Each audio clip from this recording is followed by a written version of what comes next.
¿Qué tal? ¿Cómo estáis? Bueno, yo aquí en casa ya después de este Gran Premio Ciudad de Sao Paulo, Gran Premio de Brasil de toda la vida, de ida y vuelta, antes de afrontar el triplete final y que nos ha dado mucho que hablar.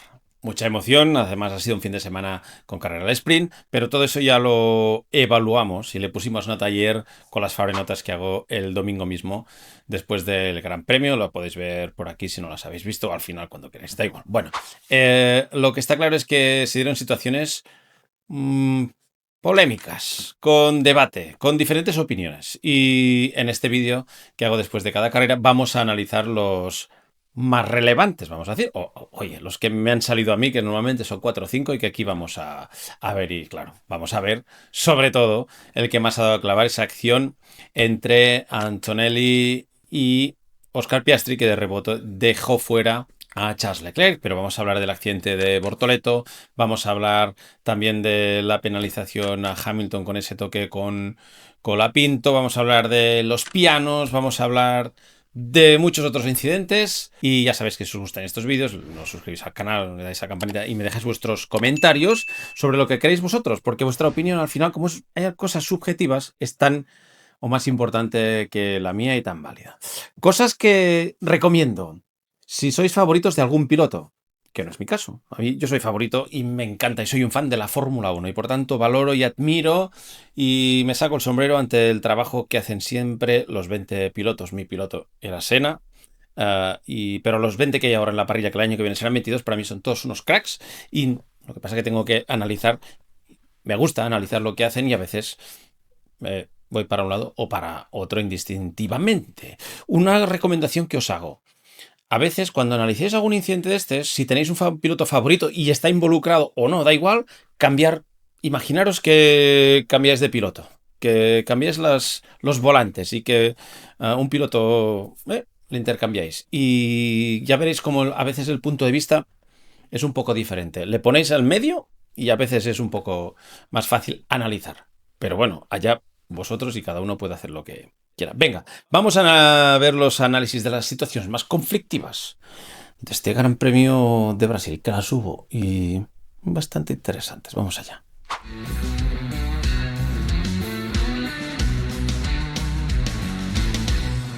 Bueno, y en algunas cosas, como en esta, voy a empezar por el final, porque después del carrerón de este hombre que tenemos aquí en pantalla, que no es otro que Max Verstappen saliendo desde el pit lane, McLaren ha abierto una demanda de información a la Federación Internacional por el tema de las unidades de potencia. Ya sabéis que Max Verstappen, y eso nos lo dijo el documento que nos hizo llegar la Federación Internacional, rompió el parque cerrado al cambiar la unidad de potencia, la quinta del ciclo, y por tanto es una penalización, pero además como está en parque cerrado, aquí lo dice clarísimamente, será requerido de salir del pit lane, algo que hizo perfectamente.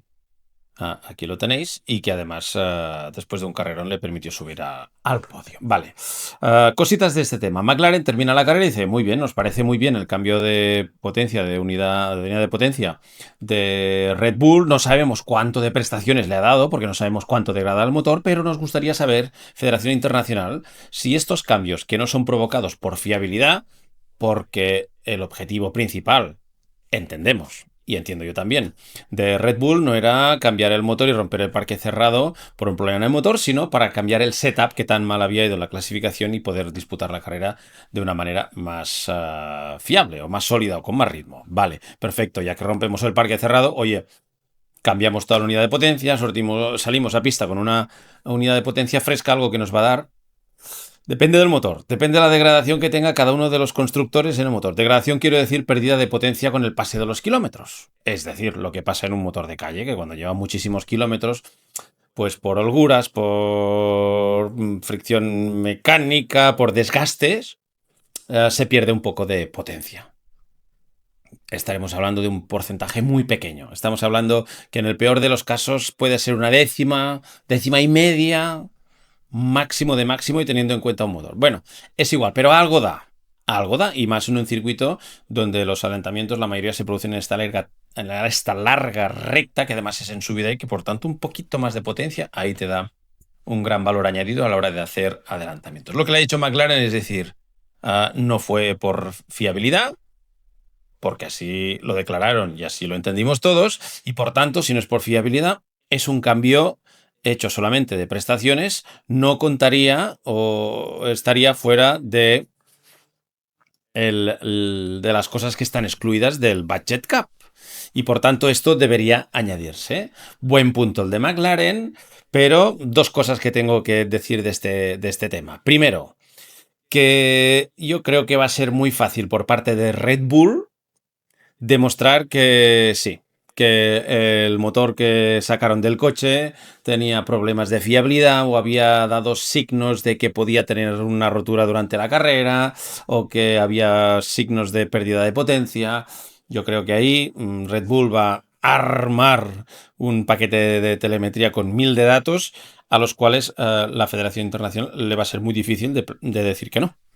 Y seguramente que este motor que estaba utilizando el sábado ya no era un motor fresco y por tanto ya empezaba a mostrar signos de fatiga o de degradación o de pérdida de potencia. ¿Será suficiente? Yo creo que los equipos con estas cosas tienen 1000 maneras de demostrar que quizás las unidades de potencia están llegando al final de su ciclo. Y como la FIA no va a tener la certidumbre de que ese motor no pueda tener un problema de fiabilidad, seguramente no va a ir más allá. Otra cosa importante, estamos hablando de pasarse el límite de presupuesto, que es lo que pide McLaren. Es decir, si esto no es un problema de fiabilidad, es coste de cambiar ese motor, lo tienes que añadir a tu presupuesto y por lo tanto Red Bull, que era al final de temporada con el presupuesto al límite, seguramente se lo pasaría. ¿Cuál es el procedimiento? Se termina el año, la federación empieza a estudiar toda la documentación financiera del equipo durante todo el año que ha pasado y ahora, por ejemplo, hace 2 semanas salió el informe de la temporada pasada. O sea que el informe de esta temporada 2025 va a salir a finales de 2026, con lo cual si hay alguna penalización que aplicar, seguramente correspondería sobre el trabajo que hace el equipo en el 2020, o sea, 2027. Nada, yo creo que esto no va a ir más allá, pero es interesante ese punto que ha marcado McLaren sobre este tema de las unidades de potencia, porque por el futuro sí que puede influir, pero yo creo que aquí va a pasar lo que poca cosa. Venga, seguimos y no nos vamos de Red Bull porque hay una que afecta a uno de sus compañeros, que fue Yuki Tsunoda, que recibió una penalización, no la vamos a analizar, primero, 10 segundos que tenía que cumplir cuando entrara a hacer esta maniobra que estamos viendo, que es la de pit stop, entrar a hacer el cambio de ruedas. Ya sabéis que si hay una aplicación confirmada por comisarios deportivos que no se pueden apelar en ese momento, entra el piloto, se tiene que esperar los 10 o 5 segundos o los que sean de penalización de comisarios deportivos y a partir de ese momento el equipo puede trabajar para hacer la maniobra de pit stop. ¿Qué pasó? Pues que no lo hicieron bien del todo. Si miramos el reporte de comisarios deportivos, le volvieron a caer 10 segundos más porque en el vídeo se dice que entró el coche para hacer y servir esa penalización de 10 segundos, pero un mecánico empezó a trabajar, a aflojar la rueda izquierda trasera cuando no se habían cumplido los 10 segundos de penalización. Por tanto, tiene que salir el coche y volver a cumplir esa sanción. ¿Os acordáis de aquel famoso incidente del gato de Arabia Saudí que al final la FIA hizo un paso atrás porque no era un trabajo, sino que era aproximar el... Bueno, pero está claro que en este caso el mecánico sí aflojó la tuerca, error del equipo, clarísimo, tuvo que volver a entrar Tsunoda a cumplir otra vez la de los 10 segundos, o fue un malentendimiento o fue la presión que lleva en ese momento el mecánico que cuando vio el coche o no se le informó bien o no lo interpretó bien o se despistó. Siendo solo un mecánico, yo entiendo que todos estaban al tanto de la situación y por tanto es más un error del equipo que le costó volver a entrar a boxes o volver a cumplir la sanción. 10 segundos porque volvió luego a entrar a boxes. Todo se ha dicho una cosa en beneficio de Red Bull, que con Tsunoda marcaron el mejor tiempo en el pit stop, aunque ya veis que estos pequeños errores más de concentración a veces cuestan carísimos. Pero eso no es todo, hay más cosas. Y vamos a otro incidente, también del domingo. Aquí lo tenéis, toqué prácticamente ya en la última curva, en la recta de entrada a meta, que prácticamente no es una curva, entre Colapinto y Lewis Hamilton, comisarios que hacen una investigación. Aquí la tenéis y que determinan 5 segundos de penalización al piloto británico porque se cierra y hay un contacto entre el neumático de Lewis Hamilton y la parte posterior de Colapinto. No hubo consecuencias, lo determinan. Aquí está clarísimo, pero que el ala delantera del 44 sí que tuvo daño. Entonces, pese a esto, dicen que es un contacto mínimo, que tuvo incidencia y daños mecánicos en uno de los coches, que es el culpable básicamente, y que dice que hay factores mitigantes y que en lugar de 10 segundos le ponen a 5. Dice que ocurrió en un diferencial de velocidad bajo entre los dos coches, ¿verdad? Pero fue un error de cálculo de Lewis Hamilton y que no hubo unas consecuencias obvias deportivas para el otro coche, algo que al final se ve como un contacto bajo. Hombre, 5 segundos. A mí no me parece mal que sean 5 segundos, pero luego cuando empezamos a poner condicionantes, mitigantes, bueno, sí, pero las consecuencias, ya hablamos de consecuencias, cuidado, las consecuencias, esto, lo otro, al final, bueno, en lugar de 10, como es mínimo y no hubo consecuencias para el otro, solo para uno, bueno, lo dejamos en 5. Yo 10, pues 10 o ninguno. O 10 o ninguno. Pero no sé. Yo es que si no hace falta sancionar, no sancionemos. Si el único perjudicado fue el que golpeó y tuvo que entrar a boxes, pues ya está. Dejemos jugar un poco, ¿no? Dejemos jugar un poco. Pero bueno, han aplicado el reglamento y además con esta mitigación. Bueno, ahí está. Y 5 segundos que además luego con el daño que tenía Hamilton en el coche, también además del golpe en la salida y todo esto que le pasó con el ala o con el fondo, que se fue el parte del ala debajo del coche, al final abandonaron. Bien Ferrari, que esperó a que saliera la sanción para retirar el coche. Bien gestionado desde los de la escudería porque pudo entrar a boxes, cumplir sanción, salir, dar un par de vueltas más y entrar y retirar el coche. ¿Qué hubiera pasado si se hubiera retirado? Que tenían claro que se iba a retirar antes de salir sanción, como no se había clasificado, para final sale abandonado, retirado. Esa sanción, en caso de haberse producido, que se produjo, se hubiera ido a puestos de parrilla en la siguiente carrera. Por tanto, bien operado, y a veces no entendemos cómo siguen en pista los pilotos, pese a que tienen daño en el coche, pues seguramente para esperar esta situación, bien gestionado por parte de Ferrari. Y vamos al incidente que más ha dado que hablar durante el post Gran Premio, en esa resalida en la que Norris salió muy bien y Antonelli, que estaba en segunda posición, se queda retrasado. Eso provoca que tanto Leclerc por un lado como Piastri por el interior intenten atacar al piloto de Mercedes. Esta es la situación antes de empezar a hacer la frenada. No sé si se llega a ver por aquí, pero están a la altura.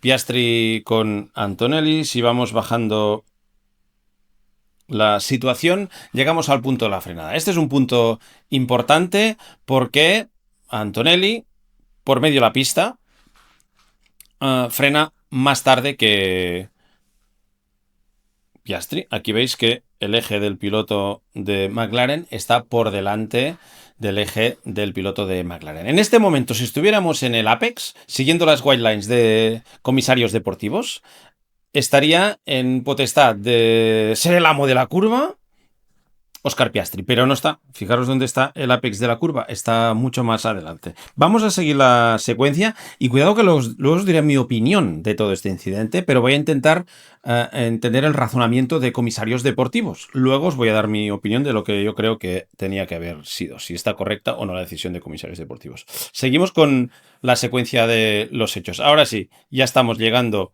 a la zona del apex, ¿eh? Y clarísimamente vemos cómo Antonelli ha alargado más la frenada, está siguiendo una trazada, vamos a decir, lógica, eso es un hecho, y Piastri, que pese a no quedarse sin pista, sí que se ve relegado a no tener pista si Antonelli sigue su trazada y él sigue la suya.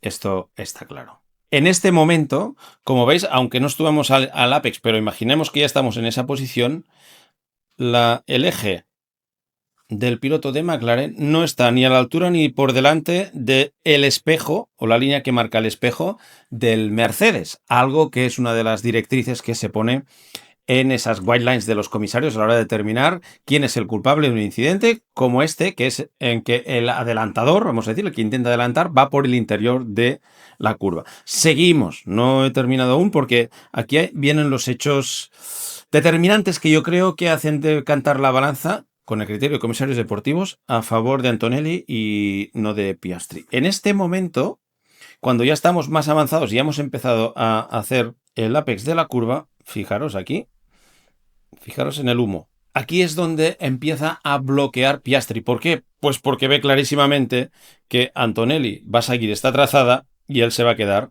sin pista y por tanto aquí va a haber un choque porque no hay espacio físico real. ¿A verlo haylo? Hombre, sí. A verlo haylo. Podría haber ido un poco más a la izquierda, pero obviamente está completamente fuera de la trazada. Aquí Piastri ve que esto va a acabar mal, bloquea los frenos y por tanto cuando tú bloqueas el freno, cuando estás bloqueando, en teoría has perdido parte del control del coche. No total, pero sí que has perdido parte del control del coche. Ya sabes que cuando estás bloqueando se sobrecalienta la superficie del neumático, pierdes dirección, pierdes frenada, etc, etc. Vale. Situación. Y estoy escribiendo los hechos, no estoy haciendo opinión o criterio aún. Simplemente estoy escribiendo lo que yo creo que está pasando aquí en este momento. Todo se ha dicho aquí y aquí. Ya es lo que no sé es si realmente Antonelli ve que Piastri está muy para atrás o más adelante o que simplemente está en zona de choque.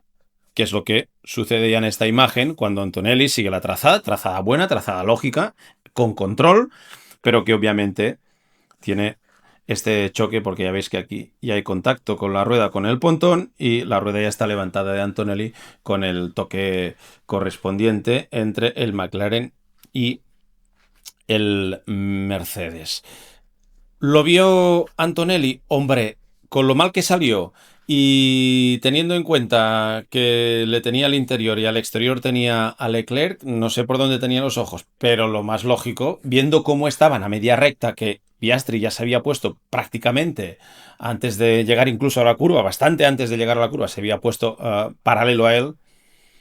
Yo no lo puedo garantizar, pero entiendo que sí que lo vio y que aquí fue demasiado optimista pensando que Piastri hubiera frenado mucho más antes.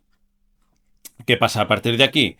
Contacto del Mercedes con el McLaren, con la rueda delantera derecha y el pontón, y al final el damnificado no es otro que con este rebote aquí Charles Leclerc que desllanta el neumático. Aquí se ve perfectamente en esta zona de contacto, desllanta el neumático, rompe la llanta y al final tiene que abandonar también con daños en la suspensión de su Ferrari, mientras que tanto Piastri aquí delante como Antonelli aquí detrás pueden seguir en carrera sin daños importantes. Bueno, cosas que hay que tener en cuenta. Primera, imagen desde arriba. Es importante. Aquí está Norris, que ya va por sus historias. Aquí lo tenéis clarísimamente delante. Imagen número 1. Cosas que hay que tener en cuenta. ¿Hay espacio para Antonelli? Sí. Porque no es de aquellas salidas como por ejemplo la de México en que hay 4 coches en paralelo y que uno a otro se van poniendo pero no hay espacio real para moverse más hacia un lado o hacia otro, tan solo puedes frenar mucho antes o mucho después, pero izquierda-derecha no tienes espacio. Aquí Antonelli sí podía haber intentado dar espacio a Piastri para que evitar la colisión. Otro tema, ¿tenía Piastri un poco más de espacio para moverse? Sí, pero tenías aquí el piano, hubiera sido quizás peor el remedio que la enfermedad, porque seguramente hubiera pillado el piano, lo hubiera desviado y la consecuencia hubiera sido igual o peor porque hubieran chocado, pero sí, había espacio en el exterior sin salirse de la pista completamente y poco más que decir el rebote que perjudicó aquí en el Leclerc. Y aquí se ve perfectamente cómo el eje, justo antes del momento del contacto, cuando empiezan a girar, cuando empiezan a llegar al vértice de la curva, el eje delantero no está por delante del espejo del Mercedes. En esta imagen de arriba es bastante clara. Otras cosas antes de llegar a las conclusiones. ¿Qué dicen los white lines de comisarios deportivos? Que ya sabéis los que usan para determinar los accidentes. ¿Qué han hecho con esto comisarios deportivos? Intentar quitar subjetividad a las decisiones. Es decir, estas son las reglas. Esto es lo que vamos a juzgar y vamos a ir. ¿Ha pasado esto? ¿Ha pasado esto? ¿Ha pasado esto? Sí, sí, sí. Penalización. No, sí, no. Marcarse unas líneas. Nos gustará más o nos gustará menos, pero es una cosa que tienen todos aprobado, que todos los pilotos saben desde el principio de temporada y que al final comisarios deportivos es la herramienta que tienen para intentar ser lo más ecuánimes para todas y cada una de las situaciones.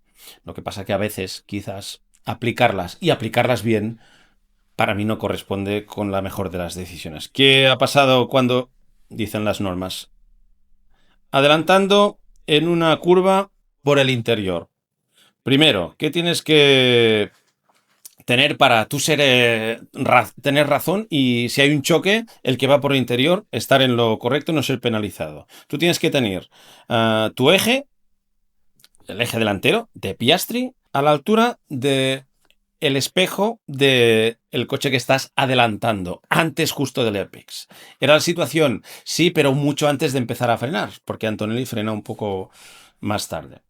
Segunda condición, que la primera ya no la cumplimos, o no la cumple Piastri. Segunda condición, conducir el coche con un control total, aquí lo pone, fully control manner, particularmente en la entrada del Apex y no haberse tirado dentro. Y no haberse tirado, hombre. Tú te puedes tirar, pero claro, estás en control del coche, sí, pero te has tirado 3 pueblos. ¿Está Piastri con el full control del coche? Yo creo que bastante. Pero el bloqueo lo mata, porque cuando tú estás bloqueando coches significa que no estás con el control total. Cuando estás bloqueado, pierdes dirección, pierdes frenada porque se sobrecalienta una parte del neumático, aunque sea la rueda izquierda, que es la que menos peso tienes porque te vas moviendo hacia... Estás girando y girando, por tanto la izquierda tiene menos peso, hay menos carga que la de la derecha. ¿Estaba fully control? Hombre, fully control, viendo un bloqueo, no lo puedes decir. No es, por tanto, tampoco cumple esta segunda cláusula. Ya llevamos 2 de 3 que no. Y la tercera es que dijo que podría haber tenido una trazada lógica si no hubiera tenido el accidente o el golpe. Hombre, una razonable racing line. Hombre, pues no lo sabremos. Yo creo que sí, pero el bloqueo lo mata. Y lo que ha hecho decantar a comisarios deportivos, yo creo, es el bloqueo. Si no hubiera habido el bloqueo y sobre todo, si no hubiera salido perjudicado de todo esto Leclerc, yo creo que no hubiera habido sanción. ¿Qué hubiera hecho yo? Para mí es un incidente de carrera. Para mí es un incidente de carrera porque lo podía haber evitado. Yo creo que quien tenía más posibilidades de evitar el incidente, estando donde estaban antes de la frenada, era Antonelli, porque era el único que tenía más espacio para abrir un poco más su trazada y seguramente dejar un poco más de espacio. Estamos ante un restart, no es una salida, que ya sabes que en la salida hay muchos atenuantes, sobre todo cuando hay muchos coches juntos. En este caso no, pero era una resalida y para mí aquí también era un atenuante. Incidente de carrera, sí. Comisarios deportivos han actuado bien, han aplicado el reglamento a las white lines que tienen y que les hace y que aplican en todos y cada uno de los incidentes. ¿Hay un punto de subjetividad? Sí. Quizás es demasiado para Piastri. Yo también lo creo. Pero han aplicado bien el reglamento. ¿Qué es lo que hay? ¿Tendríamos que cambiar el reglamento? Os lo compro. Pero tendríamos luego que empezar a poner cláusulas. Que si esto pudiera pasar así, que si el otro. Aquí yo creo que influyen más. Y yo estoy casi convencido de que no hubiera resultado perjudicado a Leclerc. Y yo creo que esto se hubiera quedado como un incidente de carrera. Yo creo que es más las consecuencias para un tercer participante que no tiene nada que ver, que además va por fuera, que ha dejado espacio, que no está en ningún momento, el que recibe las consecuencias de, obviamente, el que arriesgas más, el que se tira, el que va fuera de la línea lógica de trazada. Es Piastri y por tanto es el que aplicando este reglamento, estas 3 cláusulas del interior, es el que no cumple. ¿Era más culpa de Antonelli? No, no lo creo. No. Él está por delante en el momento de entrar en la curva, no antes, pero en el momento de la curva está por delante. Podía haber dejado más espacio sabiendo, que yo creo que lo sabía, que estaba Piastri por dentro. Sí, podía haber ido un poco más lejos, haberle dejado espacio a Piastri y los dos podían haber hecho la curva y podían haber mantenido la posición. Seguramente que sí, pero hubo contacto. Y cuando hay contacto, hay una investigación. Y cuando hay una investigación, empiezan por esta, siguen por esta y terminan por esta. Y Piastri no las cumplió. El jefe de la curva y el que tiene por tanto el derecho a trazar era Antonelli. Y el que golpeó y por detrás y además con el coche bloqueado fue Piastri y por eso. Aunque ya os digo que para mí hubiera sido un incidente de carrera. Y esta es la sanción para Piastri. 10 segundos de penalización que cumplió durante la primera parada y que obviamente le perjudicó y tuvo una influencia directa sobre el resultado final. No sabemos qué hubiera pasado, pero es obvio que eso le perjudicó, le metió más tráfico, etc. Y 2 puntos de penalización. Son 8 para el piloto australiano de los 12 que permite el reglamento en este periodo de 12 meses que nos dice. En el restart del safety car, vuelta 6, intenta Piastri adelantar a Antonelli en el interior de curva 1.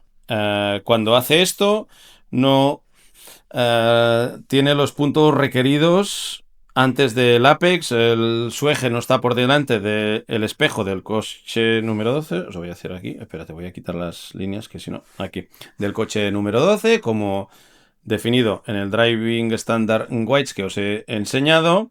Luego dice que Piastri bloquea los frenos mientras intenta adelantar a ir bajar su velocidad y pues no fue capaz de evitar el contacto, algo que provocó un segundo accidente, un segundo choque con Leclerc.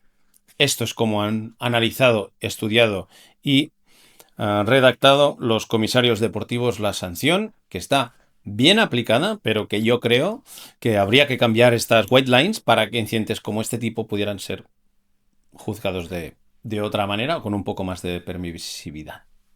Pero esto es lo que tienen para este año y esto es lo que todo el mundo sabía desde un principio y que están aplicando. Y recordad una cosa. Nunca habrá 2 incidentes iguales, porque podemos buscar en la hemeroteca lo que queráis. Podéis rebuscar, es que este incidente, nunca hay 2 incidentes iguales. Nunca iguales del todo. Siempre hay diferentes factores que son diferentes, que son con pequeños matices, pero que no son iguales. Y por tanto, va a ser muy difícil. El criterio de comisarios deportivos, estemos o no de acuerdo, es el que prevalece, es el que aplican y sancionan y que hay que cumplir. Son los árbitros y su criterio es el que vale, aunque a veces no estemos de acuerdo. ¿Van a matar los adelantamientos con esto? ¿Van a provocar que los pilotos no sean tan agresivos? ¿Van a buscar que, por ejemplo, en este caso, Piastri lo que hubiera hecho, tirarse por el interior, dejar el freno, ir más largo y ya hablaremos después? O hacer un choque más grande, no lo sé. Lo hemos visto en otras acciones, no lo sé. No lo sé si es lo que buscan o lo que teóricamente podía haber intentado Piastri. Y que ya hemos visto que otros pilotos suelen hacer. Ir tirarse, o habían hecho, ahora ya no tanto, porque ahora se penaliza más lo del Dauphin, ¿eh? Lo del Dauphin. El año pasado, algunas acciones de Verstappen que se tiraba y luego a ver ya cómo haré la curva, pero en el momento de pasar por la Apex estoy por delante, por tanto la primera ya lo cumplo. Pero luego tendríamos que aplicar lo del Dauphin, hay una de las tres que no cumple. No me sacáis lo de México, que no, para mí, y lo analizamos en el otro vídeo, es completamente diferente una vez más, no tiene nada que ver. Bueno, para mí hubiera sido incidente de carrera o como máximo 5 segundos. Si aplicamos atenuantes como hemos visto con lo de Hamilton, para mí aquí también hay atenuantes. 5 segundos o incidente de carrera. 10 para mí es demasiado. Venga, seguimos, no nos quedemos aquí clavados, que ya sé que dará mucho que hablar. Tema pianos. Estos son los pianos de la salida o del interior de curva 3 que provocaron durante la carrera de sprint todo ese lío con esas salidas de pista que vimos de Piastri, de Hülkenberg y de Colapinto por el tema del agua. ¿Os acordáis? Pues bueno, pues estos son los pianos sin la modificación que se hizo a posteriori. Son pianos que no hay desagüe. En algunos circuitos sí que hay agujeros de evacuación de agua.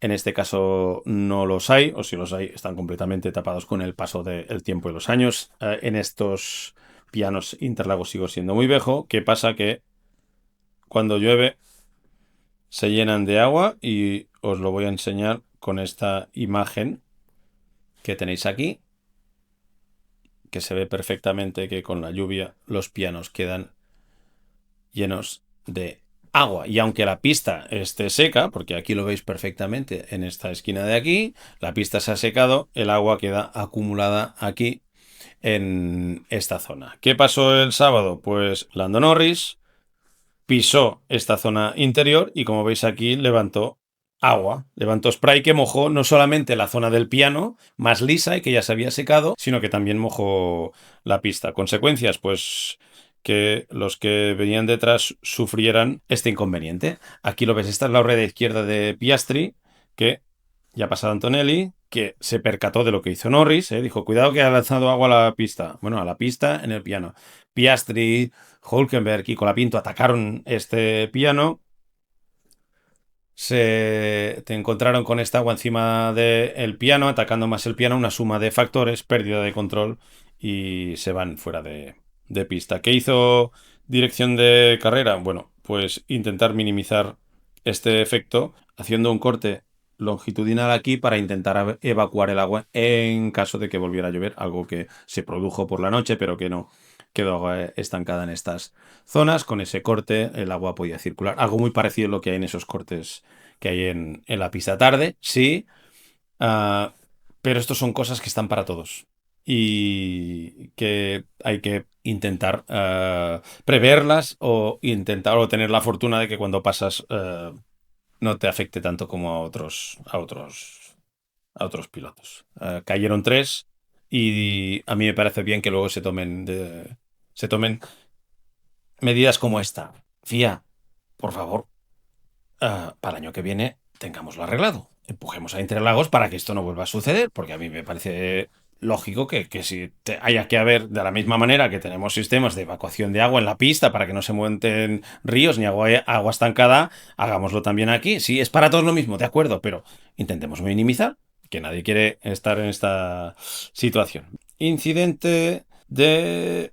Aquí lo tenéis, de Bortoleto. Esta foto es espectacular. Espectacular del grave incidente que tuvo Bortoleto al final de la carrera sprint con miles y miles de trozos de coche de fibra de carbono explotando literalmente alrededor del coche del Sauber del piloto brasileño. Qué mal de fin de semana. Me supo muy mal ese fin de semana para Bortoleto, que ya sabéis que en Brasil los pilotos brasileños se emocionan mucho y me supo muy mal verlo llorar.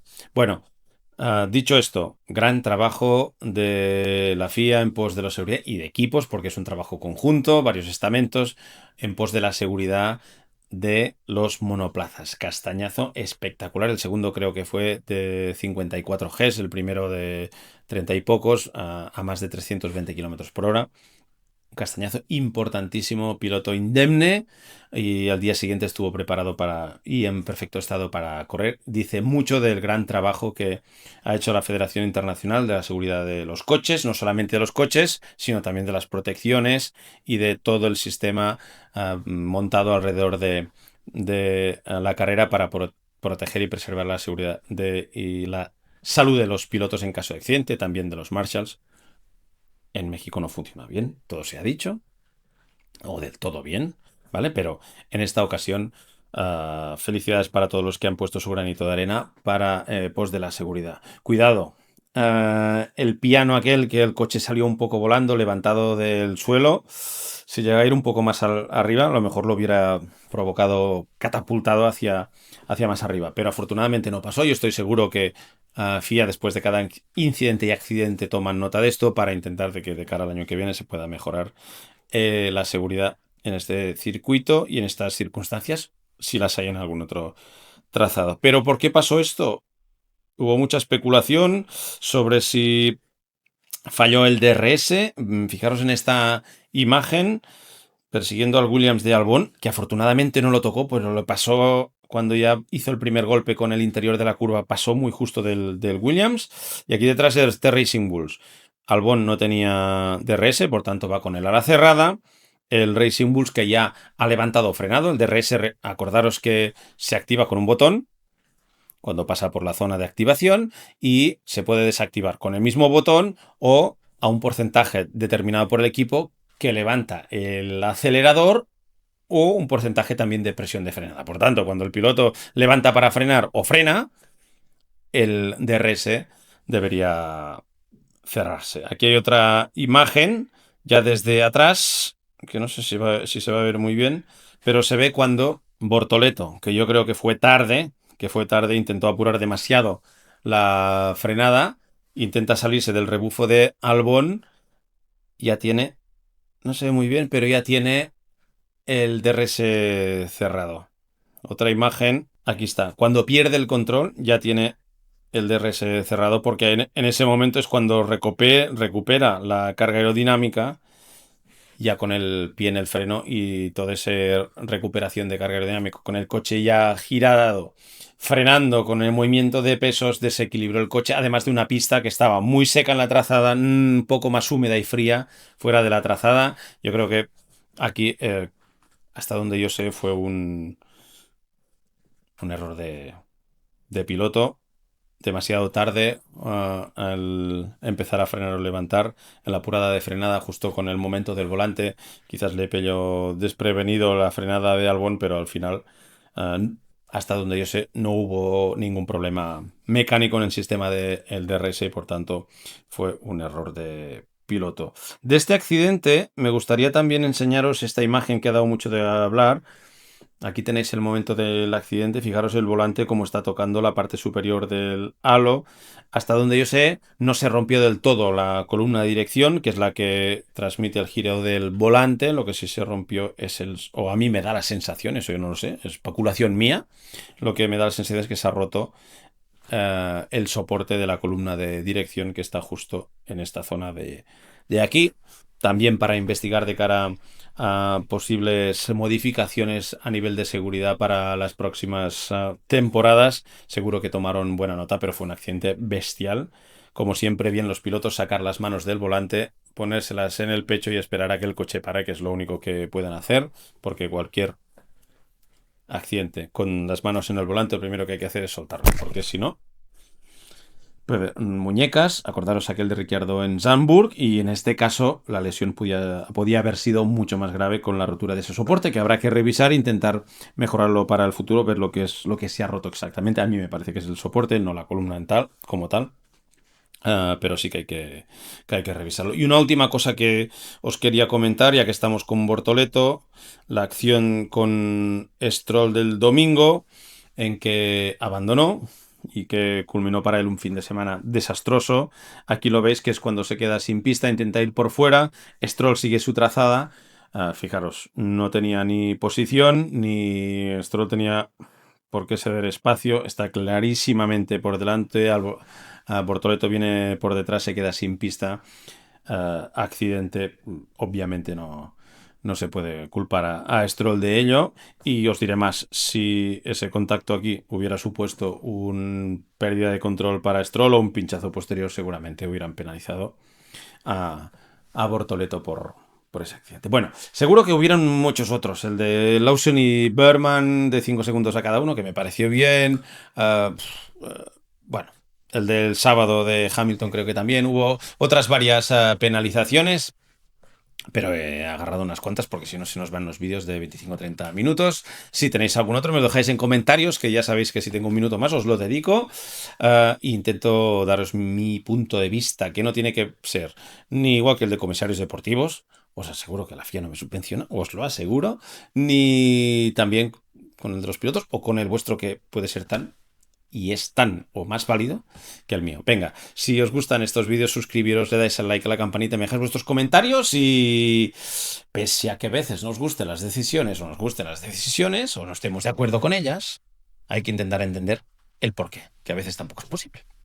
Lo intentamos. Venga, ahora sí.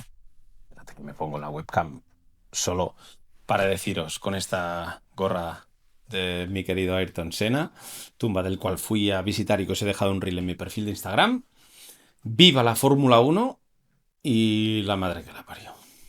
Obrigado. Y viva Senna, siempre Senna, claro que sí. Venga, nos movemos para adelante, que esto no para, que nos vamos a Las Vegas, Qatar y Abu Dhabi, sprint final. Qué temporada, ¿eh? Y parecía decidida ya en Barcelona.